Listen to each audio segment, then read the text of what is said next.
Isi-share ko nga pala yung naging biyahe namin ng December sa Aurora para i-celebrate ang aming wedding anniversary. Dito nga pala kami dumaan sa Skyway para syempre mabilis ang biyahe namin. Isama ko na nagsisisi para na rin care sa gastos. Haha, char. Syempre, isama ko na rin si Butter kasi kawawa naman siya kung may iwan siya. So, ayan, kita niyo naman enjoy yung Butter ko sa pagtulog. Wow! Biyahe namin ngayon puntang Dingalan. Dito nga pala kami nag-stop over sa Mountain View Restaurant. Katamtaman lang yung presyo ng pagkain, pati yung sarap. Hindi ko na pala na-video kasi nagutom na kami. Okay naman yung view, maraming mountain, nakaka-relax pagkatapos ng isang mahabang biyahe. Pagkatapos namin kumain, padalakad muna namin si Butter baka kailangan niya mag-cook pa mag-wiwik. Pero wala kaya na-biyahe notes kami. Ito nga pala yung view, dinaanan namin. Nagandahan ako, na-amaze ako na paano katabi mo lang yung bundok habang nagbibiyahe ka. Pati nga itong jeep na maraming sa akin, nagandahan din ako kaya binidyohan ko. Nadaanan din namin itong Stone 8 Resort, pati na rin itong grotto at taas na bundok na lagi ko nakikita sa mga vlog. At maya-maya nga nakita na namin yung signage sa wakas, nakarating na kami. Pagkatapos na yung mag-park, inupera kami ni Kuya kung gusto na niya mag-trek o sumakay ng tricycle punta sa area. So pinili namin yung tricycle, sumakay kami tatlo, pangapat si Kuya. Hindi namin inakala na ganun pala yung dadaan na namin. Bukod sa rough road, katabi mo yung bangin habang nagbabay si Kuya, nakasakay sa tricycle. Kung pwede na sana mag-back out, pero nandun na kami. One way lang kasi yung daan. So kung pupunta kayo dito, i-ready nyo yung sarili nyo sa dantong daan. So pagkababa sa amin ni Kuya, meron pa palang isang trekking bago ka makarating doon sa pinaka-view deck. Pero this time, ang challenge naman is ang dulas yung dinaanan namin kasi maputik. So ang hirap maglakad. Pero ito naman yung makikita mo pagkatapos na iyong trekking at pagpawisan na sandamakmak dahil sa init. Ayan, welcome to Pacific View Deck!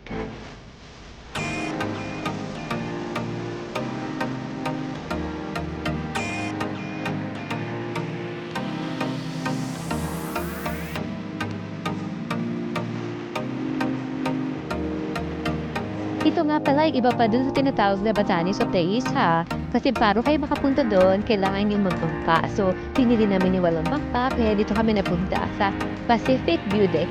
E syempre si Honey, kukuha doon siya ng drone shot niya. Kaya, doon nga pala yung tinuturo ni Sisi, pwede kasing bumaba doon. Pero since takot tayo sa heights, pag-iisipan ko pa kung mababa ako dyan. Ayun nga, payaw-ayaw pa ako. Tapos, ayan, bumaba rin naman ako. So, okay naman, di ba? Saya kasi pagkakataon, maganda yung place, di ko na pinalagpas. Pagka-akit ko, nakita ko yung dog ko, para bang inaantay ako. Pagkatapos nga namin dito, dumiretso na kami sa accommodation na binook namin sa Dingalan. Ang pangalan ng resort ay Puffer Isle. Hindi nga rin pala kami nagpag-video pagdating namin sa resort kasi madilim mo talaga. Okay, i-share ko na lang sa inyo yung mga pictures na nakuha namin. Nagbayad pala kami ng 3,300 dito para sa accommodation namin tatlo at isang dog. So, yan ang number 1 requirement namin. Pwede ang pet. Ito nga pala yung mga pictures na pwede sa akin ng hotel for your reference. At dito rin pala kami kumain ng dinner. Ito nga pala yung rate ng pagkain nila. Mura siya pero masarap. Kinabukasan na, imaadol kami umalis ng resort para pumunta ng Baler. Napadaan kami dito sa butas na bato at na-curious kami kung anong meron dito kaya tinignan namin. Nasabi ni Kuya na napagtanungan namin, meron daw butas na bato sa ilalim ng tulay pero hindi naman namin kita kaya inopera na rin na kami ng mag-human drone at ito pa nalabasan. At syempre, alam niyo naman si Sisi, hindi na papatalo, kaya ayan, nagpasolo ko siya kay Kuya.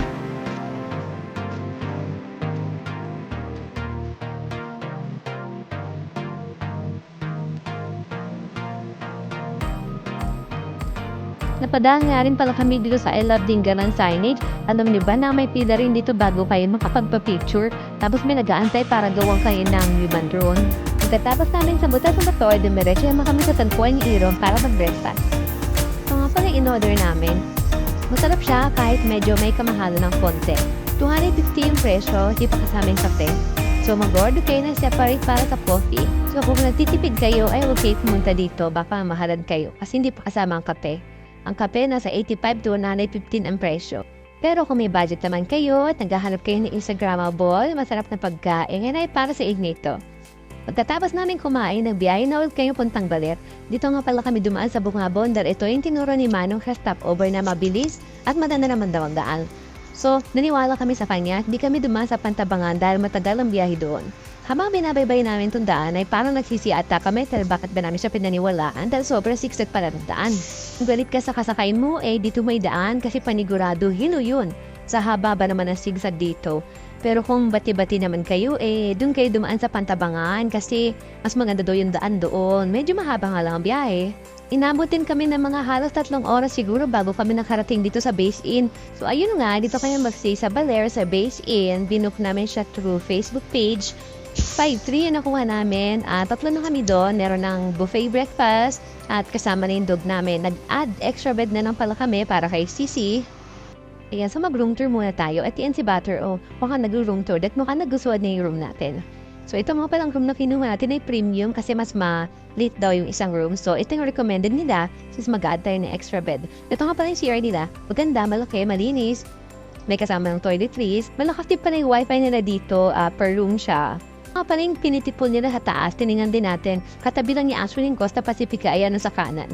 Ito naman kami kumain sa Yellowpin Bar and Grill. Sisi naka-change outfit na.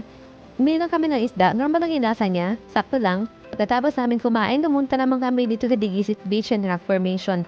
Light beige yung kulay ng sand niya at maganda naman. Pero ang talaga nakatawag sa akin ng pansin ito mga rock formations na to. Gusto ko nga puntahan itong malapit na part na rock formation kaso, since 5:15 na kami dumating, hindi na ako nagbilit at baka buti ka man dilim sa daan. So dito na kami sa bungad at nagpalipad din lang si Honey ng drone.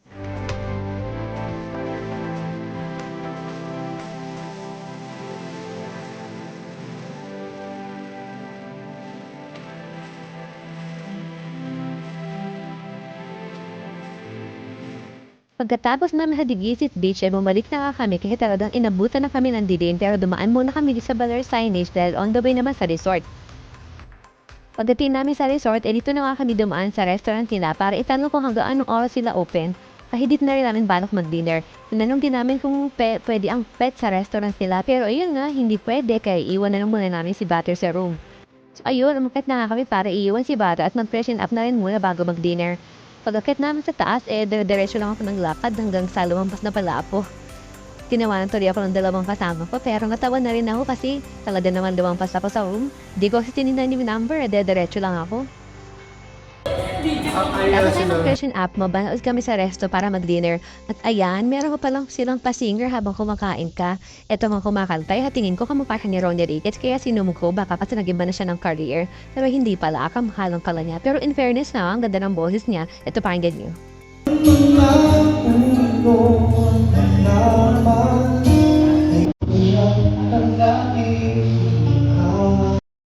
Kinabukasan nga ay ang aga namin ginising ni Butter, ingay-ingay yan nangungulit, ewan ko bang bakit. Pagkatapos ay mag-breakfast, pumunta naman kami sa beach para maligo. Sa atong beach nga pala ang tawag sa beach na to, nasa harap ng resort, ay nahasabang beach nga kami, ang dami nag-aalok sa akin ng surfing lesson. Pero dahil sa hindi ako marunong lumangoy, thank you na lang laging sagot ko kay kuya. Hindi pa kasi ako nakakabili ng lakas ng loob, bibili muna ako.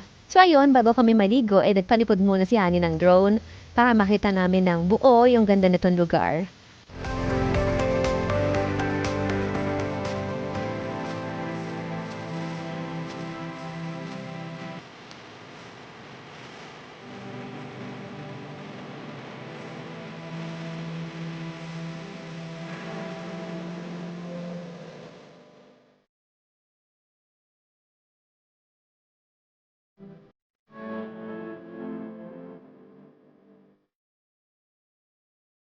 So pagkatapos namin sa beach, dito naman kami sa pool naligo. Maya-maya na nag-check out na rin kami. Tapos ayun, nagbiyahe na kami pabalik. Kaya hanggang dito na lang. Sana nakatulong sa inyo ang video na to. Yun lang.